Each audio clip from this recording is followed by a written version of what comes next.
Go. Did you have any idea you were being recorded? Oh, we just wanted to know. You think this could hurt you in the election? Can't wait to hear his answer. There's always a little truth buried in every joke, isn't there? He's got some explaining to do. Fox Chicago, asking the questions. Well, the indictment of former Governor Rod Balgojevich and 5 members of his inner circle has some people wondering if his wife Patti could be next. Well, joining us is trial attorney Matt Belcher. Thanks for coming in. So, well, is she next? What's the verdict here? Let me tell you something. She's named 25 times in this indictment. That's the same number of times as Robert's name. So if from the face of the indictment alone, you could make the argument that she's a co-conspirator in what the feds call the Blagojevich enterprise. So why wasn't she indicted then? Well, because I think that they have 2 small children. They only need Rod Balgojevich, so there's no reason to appear to be heavy-handed. However, there is the implicit threat that if Rod fails to participate in the trial, that they can indict his wife as well. The bottom line, do they have enough information, enough on their plate there to actually go and indict her? Yes, they do, and for a couple of reasons. Number one, reading the indictment alone gives you the information that that her participation mimics that of Robert Balgojevich's participation in this. And secondly, Tony Rezko is the payor of about $150,000 to her. And Tony Rezko is apparently cooperating with the feds. If he's cooperating, she's got to pay $150,000. I don't think it looks particularly good for them. So is it just as bad to be the person who accepts the bribe as it is to somebody who gives it? Well, I think that accepting money for not doing any work in this situation clearly puts you on alert that you could face federal charges. What's the next step here? Do you think that she will actually be charged with anything?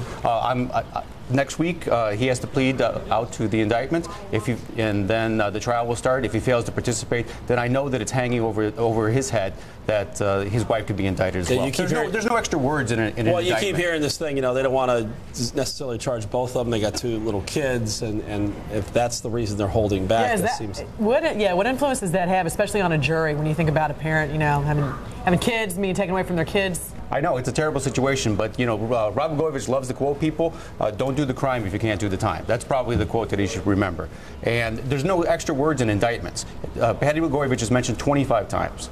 She's got to be, she's in there for a reason, and she hasn't been named as a defendant in the case. I have a feeling that the good people of the U.S. Attorney's Office know how to put pressure on Rod Balgojevich to participate in further investigations to get everybody involved in Chicago politics. So they're kind of using this as a little pressure on him, kind of squeeze him a little bit. I think that they are, yes. Okay. And that's been your experience as a trial attorney, that this is the best way to go after a particular, like go after the husband or the wife, one or the other, just to make the other one cooperate more? Hey, the U.S. Attorney's Office, those guys, they're out there doing a lot of work, and they don't get paid as much money as other people get paid. They don't get the kind of recognition that other people do. They do it because they're true believers, and they get their motivation by putting bad people in jail.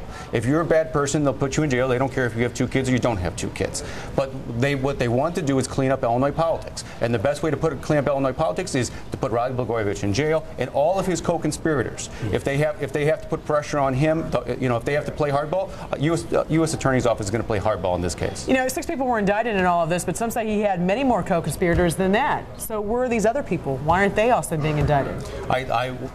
There's a big picture here, and the big picture is that a lot of people have the perception that Illinois politics is dirty, and the U.S. Attorney's Office is doing their best to clean up that perception. And if they have to take down the governor and all of his co-conspirators and what the feds call the Blagojevich enterprise, they're going to do so. Okay. All right, we'll see how it plays out. Matt Belcher, trial attorney, thanks for coming in this morning. We appreciate it. Thanks very much, Mike. Coming up, a shot.